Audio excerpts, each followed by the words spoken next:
Picture a hospital. The corridors, the charts, the quiet authority of people in white coats moving with purpose.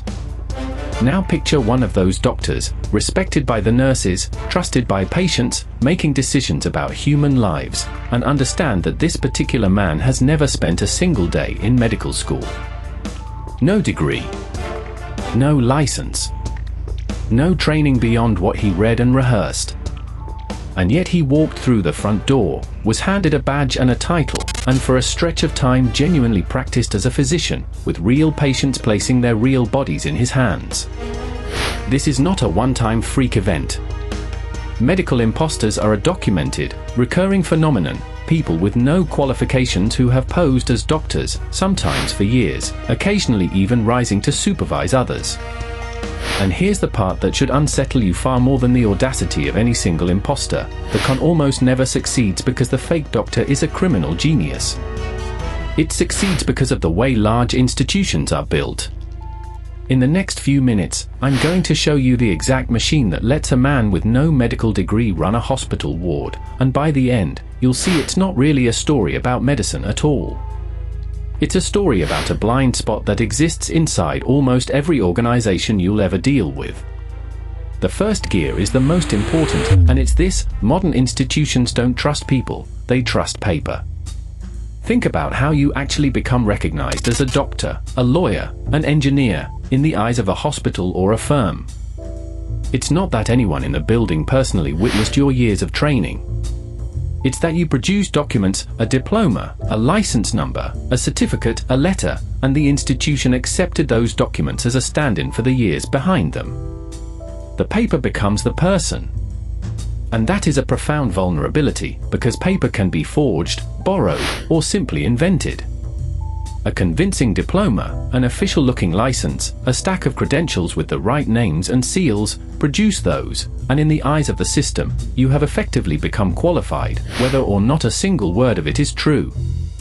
The imposter understands something the honest professional never has to think about: the institution is not checking your competence at the door. It's checking your paperwork. And paperwork is just a costume made of ink. But surely, you're thinking, someone verifies the paperwork? Someone calls the medical school, confirms the license, checks the references. And here we arrive at the second gear, the true engine of the con, the one that makes it work again and again in organizations that should know better. It's a psychological flaw called the diffusion of responsibility. In a large institution, verification is everyone's job, which means, in practice, it is no one's job. The hiring manager assumes the credentialing office confirmed it. The credentialing office assumes the previous hospital already vetted him. The nurses assume that if he's wearing a badge, administration must have done their due diligence. Every single person in the chain looks at the imposter and thinks the same quiet thought: someone above me, or before me, must have already checked. And so nobody actually does. It is a room full of professionals, each one quietly pointing at the person beside them, and not one of them ever making the call. The imposter doesn't defeat the verification system. There is nothing to defeat.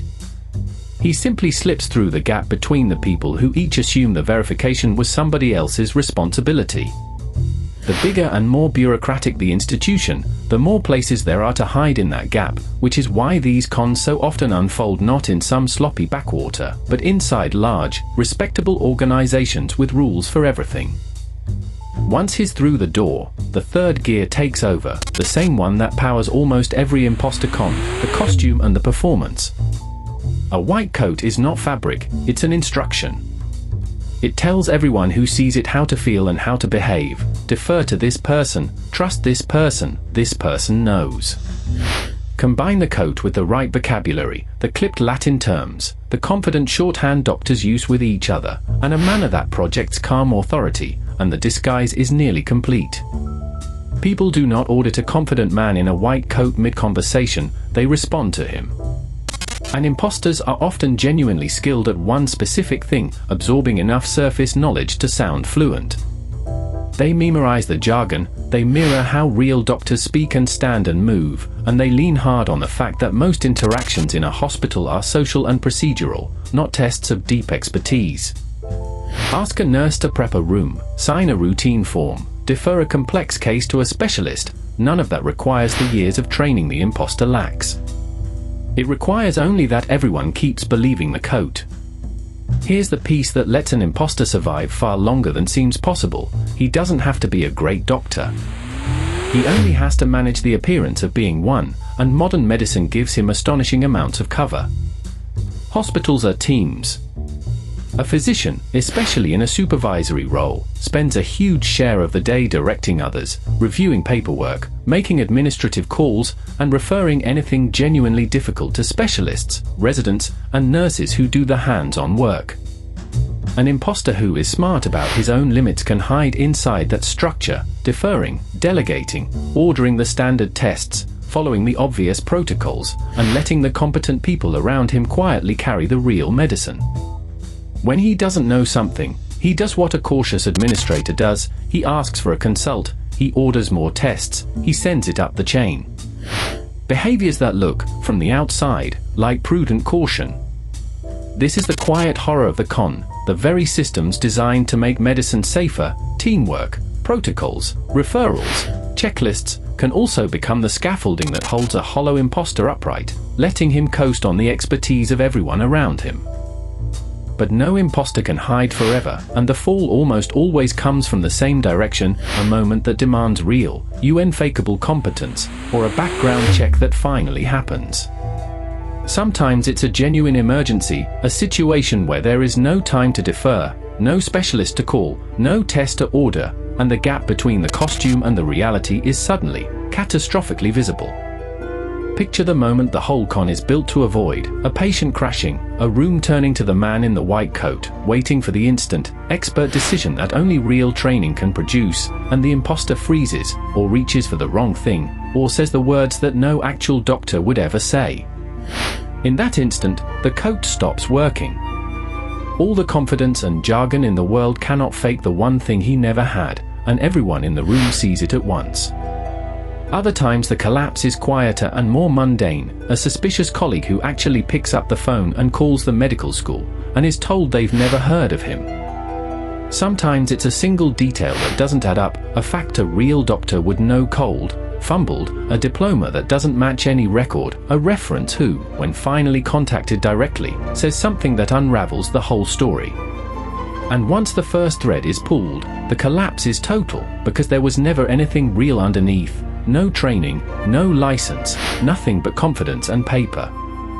In the worst cases, the discovery comes too late, after real harm has been done, which is exactly why this con is not a charming caper but a genuine danger.